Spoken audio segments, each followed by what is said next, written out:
If you've been here before, you know what it's all about. All Elite Wrestling, triple shot for double or nothing. Josiah's going to be here. We're going to talk about what we think will happen, what we want to happen, and our wild card picks.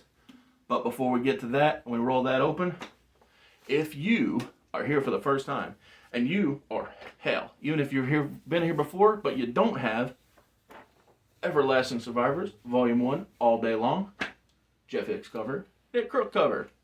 If you don't have these, follow the link in the description below. Buy your copy at Etsy.com. These two covers will never, and I mean never, be printed again. I have two brand new covers coming for the relaunch. Watch the open, see the predictions, enjoy.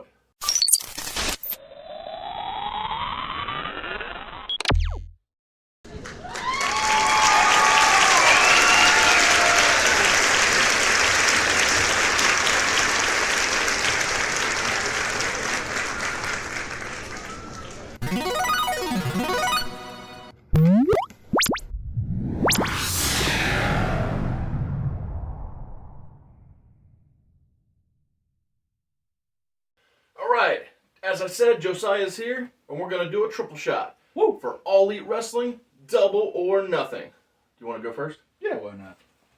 What are you thinking will happen at double or nothing? Alright, so my thought, and I'll admit this is probably the one time I do a thought that it might not happen, but I think that Wardlow is going to lose to MJF. Now, what they do after that, I have no idea. I have an idea. Oz has an idea. But tell me why you think it'll happen. So, the reason I think it'll happen is because my other thought for Double or Nothing that I didn't want to say in this video, but I'll say it now anyway. Whatever. Is because I think Punk's going to beat Hangman for the world title. That's not a good sign if you can't remember the world champion's name. The world champion is fine. Listen, he's better chasing than he is as a champion. It's literally babyface 101. Well, I personally love his reign. I'm not saying his reign's better. I struggle to say who's the best because there's only four and they've all been phenomenal and unique in their own way. Exactly. But I agree with you. I think there's a chance Punk will win. Yeah. One reason being is that the next pay-per-view is in Chicago. Yep. That's a good place to have Punk walk in as champion. So that's a possibility. In the show, send the crowd home happy, all that good stuff. Another reason why Punk could win is he's very, very hot. Like he's a very popular character. He's arguably, I wouldn't say he was more over than 2011 Punk, but almost any other point in his career. Are you saying he's not a waste of money? Yeah, that's basically what I'm saying. Yeah. Okay. Yeah, I'm saying good purchase on Tony Khan's part. He can pat himself on the back for that one. For sure. I was just making a joke about Eric Bischoff, who says that Punk's the biggest waste of a financial investment, which I disagree with. Listen, Eric Bischoff and Jim Cornette, man. I respect what they've done in the business. Don't get me wrong, but their takes are pretty much as out of date as it gets. That's all I'm gonna say. For sure. So back to what you think will happen. Yes. Here's why I think that you could be right. I'm not saying you are because who knows? Well, we won't know until after the show's over. So. But here is an example of why I think you could be right. So, Dusty Rhodes, Daddy, he lost at one point, and he had to go away and never be with the company. And then comes in this mysterious man, the Midnight Rider, and he talked like a Dusty Rhodes and he wrestled like a Dusty Rhodes. But no, it's the Midnight Rider, it ain't Dusty Rhodes. So, what I was thinking when I heard your thoughts, I said to myself, and you for that instant, of course. I thought they could do it to where the Wardlow loses, but Tony Khan comes out the following Dynamite and says, I've made the biggest, don't say the biggest, but a very big free agent signing. No, it's Tony Khan. He would say the biggest. And sign the War Dog. Not Wardlow, but War Dog. Have him wear a hood. Yep. I mean, make it obvious, like, just a black hood, still wearing the... Still see the jawline, same singlet. Exactly. Just ponytails hanging out the back somehow. I don't know. Oh, it's possible. It's possible. So I agree that your thoughts can come to reality, and here's another reason why I think it's not a bad idea to do that. Who won in MJF's last feud? If you want to go by numbers, MJF. If you want to go by who won last, Punk. Yes, CM Punk. That was what I was going with. Yeah. And so in my mind, I thought, Do you really want MJF to lose 2 feuds back to back? Probably not. Which is why I was thinking what I was thinking. And so no, I think that your thought process can pan out really well, and by Tony Khan signing the War Dog or whatever they want to call him, Mr. Mayhem. That could totally work. Yeah. That's a good call right there. There's some variety. But yeah, there is variety. But whoever they sign, not whoever, whatever they call Wardlow when they sign him, it could just get under MJF's skin so much that he says, well, if you're not Wardlow, then I want to see Wardlow here next weekend, blah, blah, blah, wherever. And, you could just have fun with it. Do the Ezekiel situation. Exactly. I was going to say, it's not unlike Ezekiel and Elias, but it's also very reminiscent of so many things in the past. Like, it's not just the Midnight Rider, but this man right here, my favorite wrestler of all time, Brian Pillman. Yeah. He was also the Yellow Dog when he had to get gone. And so, Hulk Hogan's not close by; he's behind the camera. So, But we all know, well, Mr. America. People who watch wrestling at a certain time know that Hulk Hogan also had this similar storyline where he was Mr. America. His mustache was hanging out and everything. So, the point being is, I think that there's a chance that MJF could go over, like you said. I think it's a very smart call. Yeah, and my whole thought here was just. Well, listen, it's MJF, so if anyone can eat a loss and recover, it's him. But true, it looks better if your future world champion is still winning matches. Absolutely. Case in point, Hangman. Yes. So that was why I was thinking what I was thinking. How about you, Oz? What were you thinking? I think, and I might be proved wrong tonight, because we're recording before. We're recording before we get to the finals of the Owen Hart tournament. Yep. But I predict that Britt Baker will win the female side of the bracket of the Owen Hart Foundation tournament. Yep. Why is that, Oz? So, I'm glad you asked. The reason is that Britt Baker, very popular, but also I don't think it makes sense for her to end Jade Cargill's winning streak yet. I do think there's a chance she could end it, period. True. But I also don't think it's time for Britt Baker to dethrone Thunder Rosa. So, in an effort to give her an accolade, and especially with a first-time accolade to anyone, I think giving Britt Baker the female side of the Owen Hart Foundation tournament victory, I think it'd be really good. Also, and it lets her walk around with another belt. That's what I was going to say. While she's a heel, she has a prop to cheat with that her minions can give her. But more importantly, and I do believe this will happen at some point, more importantly, it is a prop that her underlings can use to turn on her with. Ooh. Because I believe at some point, now this is off the topic of what I think will happen, but I do believe at some point Dr. Britt Baker, DMD, will be back to being babyface because Rebel and Jamie Hayter turn on her, and I think using the Owen Hart Championship to do so would be a great piece of poetic justice. Do you think Reba's turning too? I don't see any reason not to. So when Britt works as babyface, she should not have a person that she can treat badly or has treated badly because it's a reminder of her evil ways. So I think it's better if both of them turn on her at the same time. Okay. And then I was just curious. Yeah, that's fine. I was just but yeah, so that's what I think will happen at Double or Nothing. I'm mad at it. What do you want to see happen? Man, what I want to see happen, and this is a long time coming.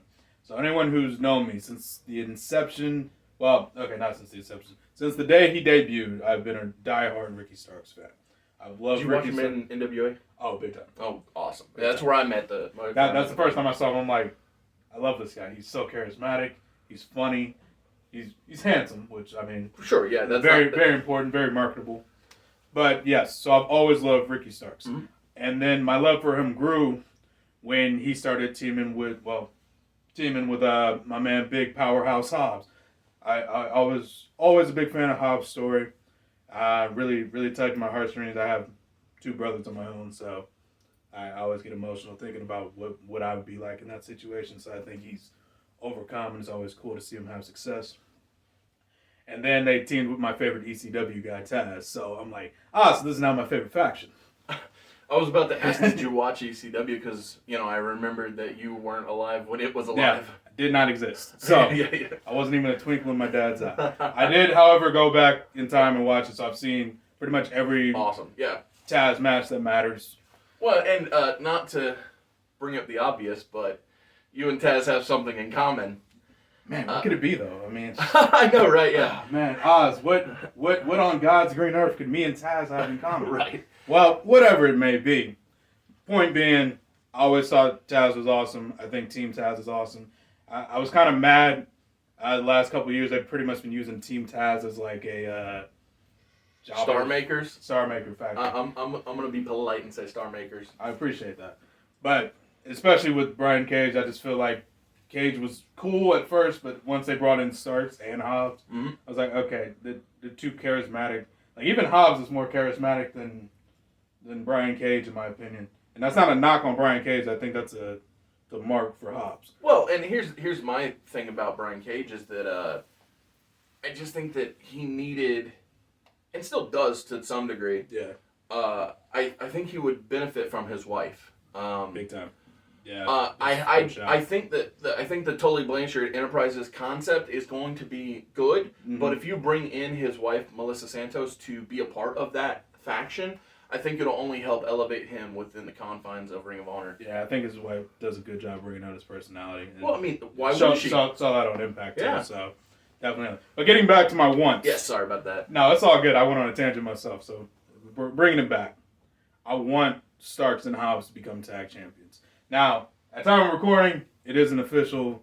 But it sure feels like it's going to be a 3 or a 4-way. So let's go with guessing it'll be a 3-way. If I were to make an assumption at this moment, it's going to be a 3-way. So, obviously, we're thinking Jurassic Express, Starks and Hobbs, obviously, and my boy Keith Lee and Swerve. Whose house? Swerve's house. But, yeah, so those are my... So, obviously, that's the triple threat. I want Starks and Hobbs to win. I'll also be fine if Keith and Swerve win, but I want Starks and Hobbs to win. They've been picking up wins. Like, Keith Lee and, like, Swerve's first losses are against Starks. Yes. And Hobbs. Yeah, I know. Yeah, it was a tag match. Which was beautiful. Like it was in Starks' hometown. Yeah, exactly. And I'm like, because when they did it too, because I'm like, oh, they're gonna have Starks losing his hometown. No, he's so over. This is not the Vince's house. Losing it. This ain't Vince's house. Tony don't do that. Hey, listen. At the time it was happening, I wasn't sure. And when Keith hit that power bomb, I'm like, oh god, it's over. It's over. He's gonna pin him. I understand. But it was yes, but that's my want. I like what you want. Thank you. But here's my problem. Yeah, let me hear it. I think there's going to be a 4th team in that match. It's not announced yet, but I think there'll be a 4th team. And I think that 4th team... God, that hand keeps going that familiar cramp. Yeah. I think that 4th team will be the undisputed... Now, and by that I mean they will hold 3 straps at the end of this match. I think FTR will be added, and I think they'll walk out by pinning Jungle Boy. I think FTR will walk out with the Ring of Honor tag titles, the AAA tag titles, and the AEW, and the first ever 2-time AEW tag team champions, FTR. That's fair. If anyone can do it, it would what be I want to see happen, and here's why. The reason I want those 4 teams, and I want FTR to defeat Jurassic Express, is so that we can keep going with Swerve and Limitless, and keep going with Powerhouse and Absolute. Yep. Because I, just like you, love those guys. Yep. And I think that if you keep them burning, or keep the heat up, and keep those plates just spinning, keep juggling them, then you can have both of those teams at different points challenge FTR. Yep. And this is off topic, but I think there's a chance Jungle Boy and Luchasaurus will not challenge for a rematch because I think their mentor's going to turn on them after they lose. Well, they've only been teasing it really, really hard. So. Well, and they came together from a fight, so it's like, why not start a fight from being together? You make great points, guys. You make great points. And here's the other thing. At some point, FTR will need to drop the titles, so they can easily lose them to Team Taz. Bummer, man. So listen, I just want them to hold titles at some point. I don't care when. Yeah, well, I just love the idea of FTR not just having 3 titles, but I actually want them to win the IWGP titles. But we'll talk about that when we get through Forbidden Door. And also, New Japan has no tag division, so they can easily just make that happen. Yeah, I mean, because right now the champs are Bad Luck Fale and Chase Owens. Oh, Jesus Christ. Yeah. So. Oh, I didn't even know that. Yeah. I thought it was still Goto and... Oh, no, they lost to Bullet Club. That is terrible. Hey, I'm not going to say it's terrible because it's a... To me, it's one of those, I appreciate you sticking around, you being here. Bad Luck Fale is one of the founding members of Bullet Club. Fair. Chase Owens has been through lots of iterations thereof. So, like, I ain't mad about it, but I do think they're okay. I'm jumping ahead. We need to talk about this at Forbidden Door. Yeah, I was about to say. Just let me, quick aside, Absolutely. I'm not knocking those two men. Yeah. I just don't like New Japan's tag division. Oh, okay. Leave it at that. Sure. All right. What is your wild card pick for Double or Nothing? So my wild card. Funny we were talking about Forbidden Door. Oh man, it's like things are just falling right into place. Like they sink in. But it concerns the end of the pay-per-view. What's at the end of the pay-per-view? Well, obviously it's going to be Hangman and CM Punk. If it's anything else, I'd be shocked. Yeah, because there's no lights out matches announced, so it's gonna be Punk and Page. Perfect. So they'll have a classic match. It'll be a barn burner. I don't really for my opinion. I have no doubt. Doesn't matter who wins, so it could be either one because it works either way. Mm-hmm. But as soon as the bell rings, hand raised, victorious crowd's going crazy, and then all of a sudden you hear that familiar ching, and then the Rainmaker music hits. Can money fall from the sky? Yes, absolutely. Okay. You know Tony has that kind of money. he can do that. Yeah, he's gonna use actual dollar bills too. Yeah. Oh no. These are gonna be legit dollars. There'll be dead presidents on them and everything. Yes. But the crowd's going crazy. They're like, it can't be. He's not gonna come out. And then out comes IWGP World Heavyweight Champion. He's still the world champion. Right? He is. All right, thank God. Kazuchika Okada, the Rainmaker, the legend. There's a pay-per-view in between, but I'm assuming he's going to be champion regardless. I highly doubt it. I agree. Who's his opponent? Does it announce? It's not announced. Perfect. So he'll win. So let's be honest. The money match is Okada. Okada could have a 5-star match with the Invisible Man. No, I agree. I'm not 6 if it's in the Tokyo Dome.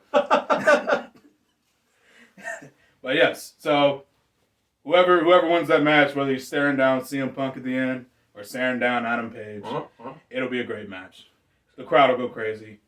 We go dark at that. No one says anything. He just hits the Rainmaker pose, and we call it a day. So, my wild card is almost identical to yours. I can't believe it. But, before I tell you, because my guy ain't Kazuchika Okada, my guy is a man that has ties to both New Japan Pro Wrestling and, the company we're talking about, All Elite Wrestling. The Young Bucks? What? I said guy, not guy. Oh, it's plural. My bad. But before I tell you who he is, I will tell you this. The reason I want him there is because if he's healthy, he has to wrestle at Forbidden Door. And if he's not healthy, he can be that bridge between the two worlds. He can help facilitate the matches. And the man who I want to come out to end Double or Nothing is the cleaner, Kenny Omega. Yeah, a big shock, right? I can't believe it. So I think one of the reasons why me and you keep mirroring each other is because when wrestling is done right, it's done simply. Yep. And when it's done simply and done right, it can be really, really good.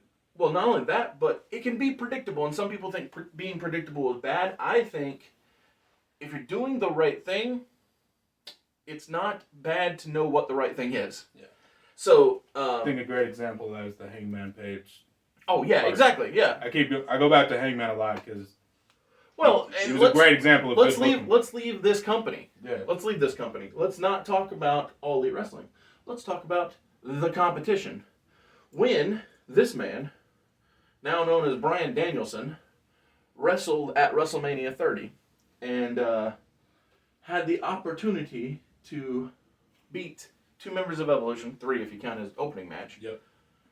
Was it predictable that the beloved babyface would come in and win? Well, yes, it's predictable. After he beat Triple H, it was predictable. Well, yeah. But what I'm saying is it predictable that the person that people love would win? Sure. But just because you can predict that the person people want to see wins, doesn't mean it's wrong. Right. It's as if we were going into the movie theater and we said, I'm going to watch this movie starring the Batman. And then the Batman loses. Like, that's unexpected, but I wouldn't say it's good. True. So, anyway, off from my tangent. That was a solid example. Like, the reason that I want Kenny to come and be there at the end is because if CM Punk defeats Adam Hangman Page, I think that there's a possibility that Hangman could be standing on the apron looking as though he's going to buckshot lariat CM Punk, much like he did when Kenny was standing in the ring after their match with the Young Bucks. Because the company loves to do callbacks and say, hey, were you paying attention? Because we're paying attention. hey, do you remember this? And so, if Punk doesn't win and Hangman retains, Punk promised us, not that he would win and be world champion, but he promised us, the audience, that after the main event match, he would get a handshake from the Hangman because CM Punk is clearly a babyface. Yeah. And so, I think either way this match ends, Kenny Omega's emergence into the ring will help send everyone home happy. Whether it's in addition to a new champion or in helping an old friend. So, my wildcard pick is that Double or Nothing is the return of Kenny Omega. Beautiful. Well, regardless of what happens, I do think Double or Nothing is going to be a great show. And we don't even have the full card yet. Oh, I know. I I freaking love this company. love this company. And again, it goes back to care and concern and trust. Like, I trust that Tony Khan cares about these characters and that he wants to be a great steward for us, the audience, and send all of these people in the right direction. So, yeah. Thank you, Tony. And Appreciate you, buddy. Thank you, the viewer, for watching. Please come back next week when we talk about Hell in a Cell. Slightly different show. Well, the thing is that it's the same format. We're going to talk about what we think will happen, what we want to happen in a wild card. The only problem is we don't trust the guys running that show. Nah. These predictions are going to be really interesting, I promise you. If it's anything like the last WWE show we tried, they'll blow it all up. We put our best effort. To be fair, it was a surprisingly decent show. It was just I didn't have any expectations going into it. That always helps. Yeah. That always helps. But I've never been let down on having expectations for Tony Khan's AEW. I will say that as well. All right. All right. Thanks for watching. Come back next time.